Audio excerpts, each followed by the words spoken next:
नमस्कार दोस्तों, स्वागत है आपका आज के मुख्य समाचार में, जिसमें सबसे पहली और बड़ी खबर में आपको बताएंगे कि विदेश मंत्री एस जयशंकर की यूरोपीय देशों को दो टूक।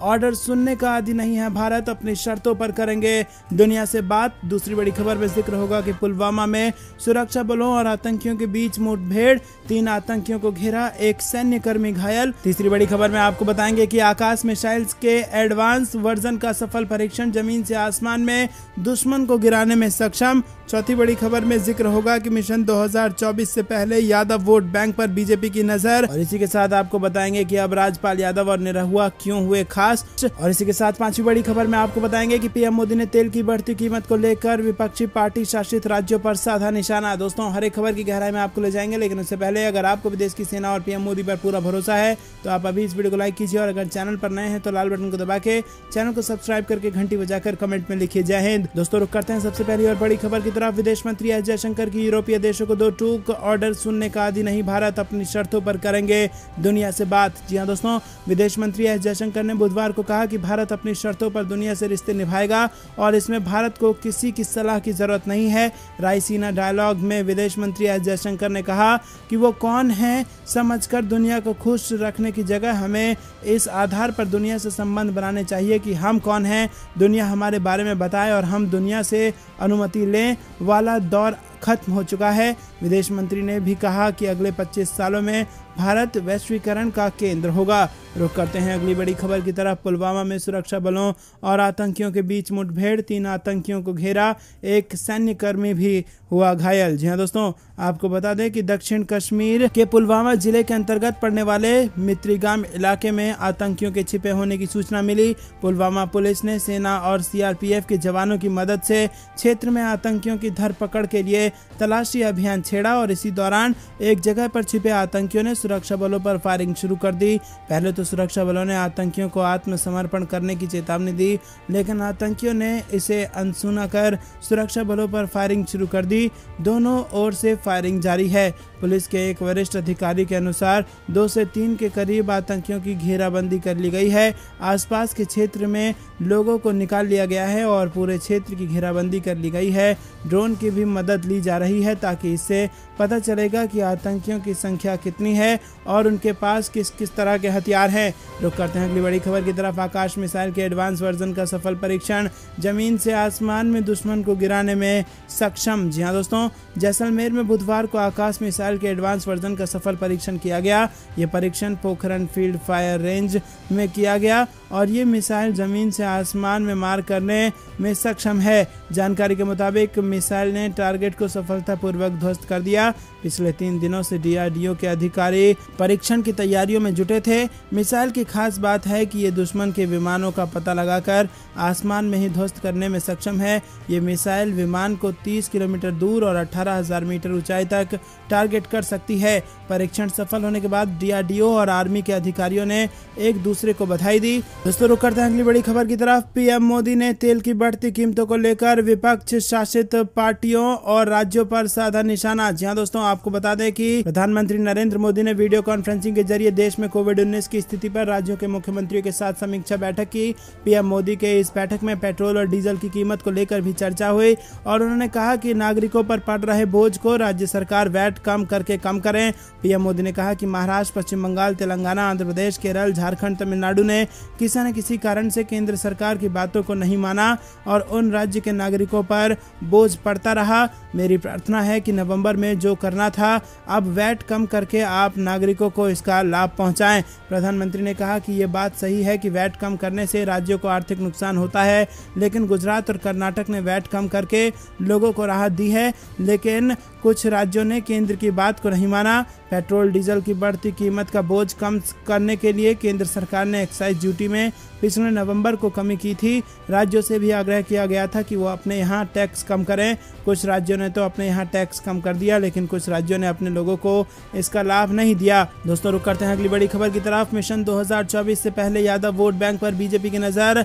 और अब राजपाल यादव और निरहुआ हुए खास। जी हाँ दोस्तों, आपको बता दें कि उत्तर प्रदेश में भारतीय जनता पार्टी ने अगले आम चुनाव से पहले यूपी में यादव वोट बैंक को साधने के लिए अब बीजेपी ने अपनी तैयारी शुरू कर दी है। एक तरफ जहां शिवपाल यादव को जरिया बनाकर आजम खान और अखिलेश यादव के बीच फूट डलवाना चाह रही है, तो वहीं दूसरी ओर अब बीजेपी ने फिल्म अभिनेता राजपाल यादव और भोजपुरी स्टार निरहुआ को साधने की कोशिश में जुट गई है। सीएम योगी ने रविवार को दोनों से मुलाकात की थी और इसके बाद ऐसा माना जा रहा है कि इन दोनों को अहम जिम्मेदारी दी जा सकती है। लखनऊ में ऐसी अटकलें हैं कि फिल्म अभिनेता और मशहूर कॉमेडियन राजपाल यादव को उत्तर प्रदेश फिल्म विकास परिषद का चेयरमैन बनाया जा सकता है और यूपी में लोकसभा की 2 सीटों पर होने वाले उपचुनाव से पहले योगी सरकार राजू श्रीवास्तव की जगह राजपाल नौरंग यादव को बड़ी जिम्मेदारी दे सकती है। दोनों ने रविवार को सीएम योगी से मुलाकात की थी और इस मुलाकात के बाद इस चर्चा को हवा मिली है कि यादव वोट बैंक को साधने के लिए भाजपा नया प्रयोग कर सकती है।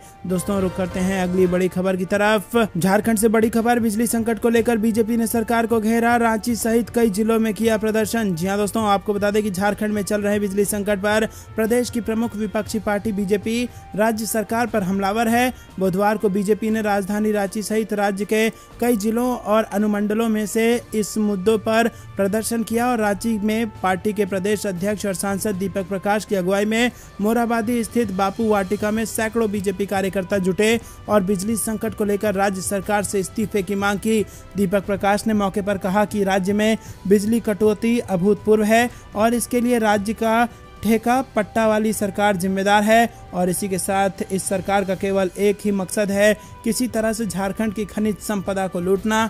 चुनाव के वक्त हेमंत सोरेन ने झूठा वादा किया था कि सरकार बनी तो 100 यूनिट बिजली मुफ्त देंगे। मुफ्त बिजली तो नहीं मिली, जनता को भीषण गर्मी में भी बिजली देखने के लिए तरसना पड़ रहा है। पिछले 2.5 साल से राज्य में ना बिजली का एक पोल लगा और ना 1 मीटर बिजली का तार लगा। दोस्तों, रुक करते हैं अगली बड़ी खबर की तरफ। बीजेपी कर रही है 40 गाँव के नाम बदलने की तैयारी, नगर निगम भेजेगा दिल्ली सरकार को प्रस्ताव। जी हाँ दोस्तों, आपको बता दें कि दिल्ली में भारतीय जनता पार्टी 40 गांव के नाम को बदलना चाहती है और दिल्ली बीजेपी अध्यक्ष आदेश गुप्ता ने इन 40 गांव के नाम की सूची भी तैयार कर ली है। बीजेपी जल्द ही इन 40 गांव के नाम बदलने का प्रस्ताव दिल्ली की केजरीवाल सरकार को भेजेगी।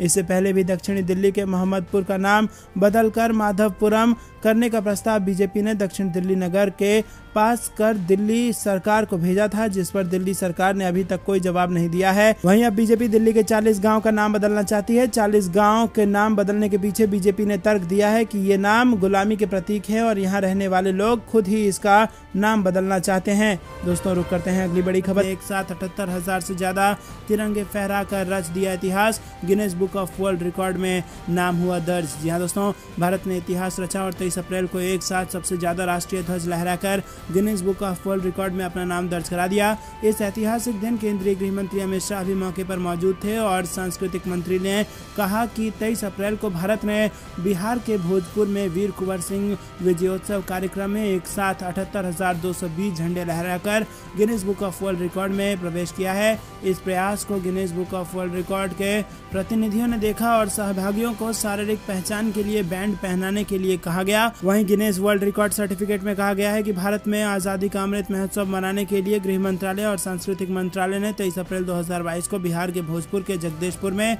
सबसे ज्यादा लोगों द्वारा झंडे लहराने का रिकॉर्ड बनाया।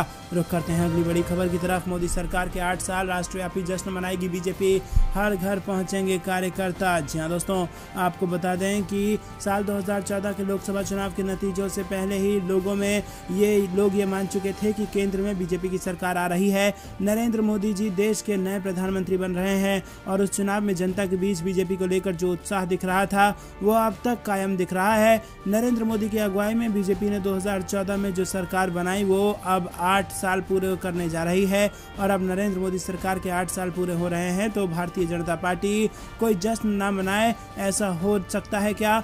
तो आपको बता दें दोस्तों कि खबर इस बात की भी आ रही है कि बीजेपी पूरे देश में नरेंद्र मोदी के 8 साल पूरा करने के मौके पर जश्न का आयोजन करेगी, जिसमें तमाम केंद्रीय मंत्री बीजेपी के वरिष्ठ नेता शामिल होंगे। जानकारी के मुताबिक राष्ट्रव्यापी जश्न मनाने के लिए बीजेपी के राष्ट्रीय अध्यक्ष जेपी नड्डा ने 12 नेताओं की टीम बनाई है और इस टीम की अगुवाई केंद्रीय मंत्री अनुराग ठाकुर, बीजेपी के महासचिव अरुण सिंह कर रहे हैं और इस टीम को जिम्मेदारी दी गई है कि वो राष्ट्रव्यापी जश्न का रोड मैप तैयार करे, 5 मई तक केंद्रीय नेतृत्व को सौंप दे और इस पर मुहर लगाते ही भारतीय जनता पार्टी अपनी पूरी ताकत झोंक देगी।